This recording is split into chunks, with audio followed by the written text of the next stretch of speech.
राधे राधे, हरे कृष्ण। आप सभी को कार्तिक पूर्णिमा और देव दिवाली की बहुत बहुत शुभकामनाएं। मान्यता है कि कार्तिक पूर्णिमा के दिन गंगा जी में स्नान करने से समस्त पापों का नाश होता है और इस दिन लाखों श्रद्धालु हरिद्वार, वाराणसी, प्रयागराज जैसे तीर्थों में दीपदान और स्नान करते हैं। लेकिन जो भक्त पवित्र तीर्थों में स्नान न कर पाएं या दीपदान ना कर पाएं, वो घर पर कैसे कार्तिक पूर्णिमा का स्नान, दीपदान और पूजा कर सकते हैं, आज के इस वीडियो में आप जानेंगे। साथ ही आप जानेंगे इस बार कार्तिक पूर्णिमा की तिथि, चंद्रोदय के शुभ मुहूर्त के बारे में और दीपदान के शुभ मुहूर्त के बारे में भी। धार्मिक मान्यताओं के अनुसार भगवान विष्णु ने कार्तिक पूर्णिमा के दिन ही मत्स्य अवतार धारण किया था, इसलिए इस दिन भगवान विष्णु के मत्स्य अवतार का पूजन और दीपदान का विशेष महत्व बताया गया है। अगर आप धन, स्वास्थ्य और सफलता की कामना करते हैं तो आज माँ लक्ष्मी जी की पूजा के साथ साथ धन्वंतरी मंत्र का जप भी अवश्य करें और ये मंत्र स्वास्थ्य और आयु में वृद्धि का आशीर्वाद देता है। कार्तिक पूर्णिमा साल की सबसे बड़ी पूर्णिमा तिथि में से एक होती है और ये बहुत ही बड़ा और पवित्र दिन होता है और इस पूर्णिमा को त्रिपुरारी पूर्णिमा या त्रिपुरी पूर्णिमा भी कहते हैं, क्योंकि आज के दिन ही भोलेनाथ ने त्रिपुरासुर नाम के राक्षस का वध किया था। और इस दिन आप अपनी सामर्थ्य के अनुसार जितने भी चाहें दीपदान कर सकते हैं। कार्तिक पूर्णिमा के दिन 365 बाती का और 108 बाती का दीपक भी जलाया जाता है। अगर आप जलाना चाहें तो जला सकते हैं, क्योंकि जो लोग पूरे साल भर दीपदान ना कर पाएं, वो आज के दिन यदि दीपदान करते हैं तो उन्हें पूरे साल भर में किए गए दीपदान का पुण्य एक ही दिन में प्राप्त हो सकता है। तो सबसे पहले तो कार्तिक पूर्णिमा के दिन सुबह हो सके तो गंगा जी में स्नान करें और अगर संभव ना हो तो घर पर ही नहाने के पानी में गंगा जल मिलाकर स्नान करें, जिसके लिए आपको ब्रह्म मुहूर्त में उठना है। सुबह 4 बजे से 6 बजे के बीच में स्नान कर लेना है। स्नान करने के बाद आप पूर्व दिशा की ओर मुंह करके 1 लोटा जल सूर्य देव को अर्पण करें। फिर दक्षिण दिशा की तरफ मुंह करके जल में काले तिल डालकर पितरों के नाम से तर्पण करें और ओम पितृ देवताभ्य स्वधा नमः और या फिर ओम पितृ देवताभ्य नमः इस मंत्र का आपको 3, 5 या 7 बार जाप करना है। ऐसा करने से पितर प्रसन्न होते हैं और पितरों की कृपा से परिवार में सुख, शांति और समृद्धि बढ़ती है। इसके बाद सुबह यदि आप पूजा कर रहे हैं ब्रह्म मुहूर्त में तो तुलसी जी में जल अर्पित करें। तुलसी जी के आसपास रंगोली बनाकर सुंदर पुष्पों से सजाएं और दीप जलाकर रखें। इसके बाद 5, 7 या 11 बार तुलसी जी की परिक्रमा करें और ओम श्री तुलसी नमः, ओम श्री वृंदाय नमः, ओम सुप्रभाय नमः या तुलसी महारानी नमो नमो, हर की पटरानी नमो नमो, इस तरह से आपको 5 या 7 बार कहना है। अगर हो सके तो तुलसी चालीसा का पाठ भी तुलसी माता के समक्ष बैठकर करें और तुलसी माता की आरती उतारें। फिर आप घर के मंदिर में पूजा करें। अगर हो सके तो अलग से एक चौकी लगाकर उस पर पीला वस्त्र बिछाकर भगवान विष्णु, माँ लक्ष्मी जी, भगवान कृष्ण, भगवान शिव सहित संपूर्ण शिव परिवार की पूजा करने के लिए आप जो भी प्रतिमा या तस्वीर आपके पास है उसकी स्थापना करें। प्रथम पूजनीय गणेश भगवान जी का सबसे पहले पूजन करके उन्हें तिलक लगाएं। बाकी देवी देवताओं को तिलक अर्पित करें, पुष्प अर्पित करें, जनेऊ अर्पित करें, वस्त्र रूपी कलावा अर्पित करें, धूप दीप प्रज्वलित करें। अगर आप कार्तिक पूर्णिमा का उपवास रख रहे हैं तो हाथ में जल और पुष्प लेकर व्रत रखने का संकल्प लें और मंदिर में कुछ दक्षिणा चढ़ाएं। इसके बाद ओम नमः शिवाय और ओम नमो भगवते वासुदेवाय या हरे कृष्ण कृष्ण कृष्ण हरे हरे, हरे राम राम राम हरे हरे, इन मंत्रों का जाप करें। मंत्र जाप करने के बाद कार्तिक पूर्णिमा की कथा का श्रवण करें या खुद से पढ़ सकते हैं। श्री सत्यनारायण भगवान का व्रत यदि आप करते हैं तो सुबह के समय आप श्री सत्यनारायण भगवान की पूजा करें और दोपहर के समय जो विजय मुहूर्त है उसमें आप कथा का पाठ करें।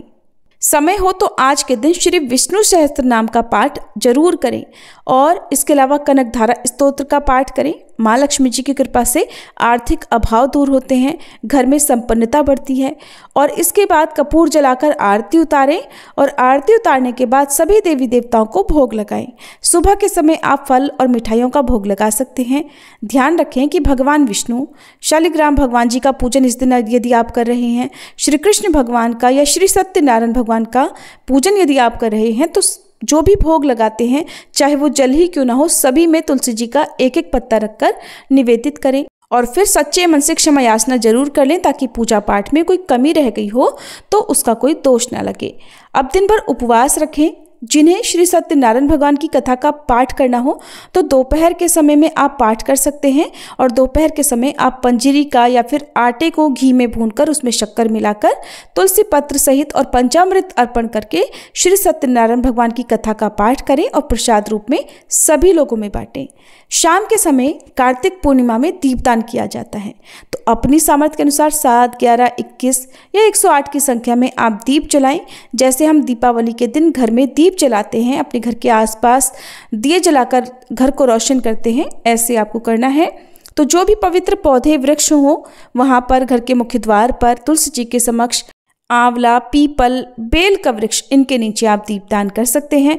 बहते जल में भी दीपदान कर सकते हैं। उत्तर दिशा की तरफ मुंह करके एक दिया माँ लक्ष्मी जी के नाम, शाम के समय दक्षिण दिशा की तरफ मुंह करके एक दिया पितरों के नाम से इस दिन अवश्य जलाएं। और कार्तिक पूर्णिमा के शुभ अवसर पर दान करने से सबसे अधिक फल मिलता है। अन्य युगों में तपस्या करने से जिस फल की प्राप्ति होती थी वही फल कलयुग में केवल दान करने से मिल जाता है। तो इस दिन आप अपनी सामर्थ्य के अनुसार मौसमी वस्त्रों का दान, मौसमी फलों का, अन्न का दान कर सकते हैं, दीपदान कर सकते हैं। गौदान यदि करना चाहें तो गौदान कर सकते हैं। गौदान संभव ना हो तो गौशाला में हरे चारे का या दक्षिणा का दान भी दे सकते हैं। और शाम की पूजा में आप खीर का भोग जरूर लगाएं, क्योंकि पूर्णिमा के व्रत में चंद्र देवता की पूजा की जाती है। चंद्र देवता को अर्घ देकर फिर व्रत का पारण किया जाता है। तो खीर में आप केसर डालकर माँ लक्ष्मी जी को भोग लगाएं और इसके अलावा फल मिठाइयों का भोग लगा सकते हैं। और चंद्र देवता को भी खीर का भोग लगाकर ओम सह चंद्रमसे नमः कहकर अपनी जगह पर 3 बार परिक्रमा करें। फिर कार्तिक पूर्णिमा के दिन जो लोग अन्न ग्रहण कर लेते हैं उन्हें खीर को प्रसाद रूप में ग्रहण कर लेना चाहिए। अगर आप अन्न ग्रहण नहीं करते हैं तो बाकी जो भी फलाहार आप हर पूर्णिमा के व्रत में करते आए हैं वो आप ग्रहण कर सकते हैं। इस दिन प्रसाद को परिवारजनों में बांटकर स्वयं ग्रहण करें और हो सके तो खीर का दान भी करें। शाम को भगवान के समक्ष बैठकर भजन कीर्तन करें और सबसे अंत में क्षमा याचना जरूर करें कि हे भगवान विष्णु, हे श्री हरि, हे श्री कृष्ण भगवान, हे माँ लक्ष्मी, हे श्री सत्यनारायण भगवान, यदि आज पूजा या व्रत में कोई त्रुटि, कोई गलती या कोई अवज्ञा हो गई हो, भाव में कोई कमी रह गई हो, पूजन सामग्री में कुछ कमी अधिक हो गया हो तो मुझे कृपा करके क्षमा करना और अपने चरणों में स्थिर भक्ति प्रदान करना। इस तरह से सच्चे मन से क्षमा याचना करने पर किसी भी गलती का कोई दोष नहीं लगता है। इस बार कार्तिक पूर्णिमा 5 नवंबर दिन बुधवार को है। पूर्णिमा का व्रत स्नान दान इस दिन किया जाएगा और इस दिन ब्रह्म मुहूर्त सुबह 5:02 से 5:50 तक रहेगा। सूर्योदय होगा सुबह 6:38 पर। सूर्यास्त का समय शाम 5:42 पर रहेगा। इस दिन भद्रा भी लग रही है। भद्रा सुबह 8:44 पर समाप्त हो जाएगी। क्योंकि भद्रा का वास इस बार स्वर्गलोक में रहेगा तो पूजा पाठ संबंधी कार्य आप सुबह के समय कर सकते हैं।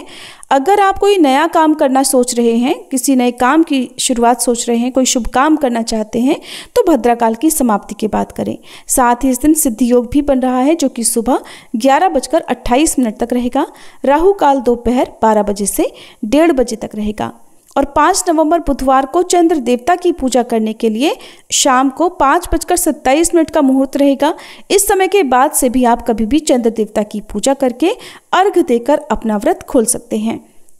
शाम को दीपदान करने के लिए आप शाम 5:33 से 6:51 तक दीपदान भी कर सकते हैं। ये थी आज की वीडियो। अगर आपको पसंद आई हो तो वीडियो को लाइक जरूर कीजिएगा।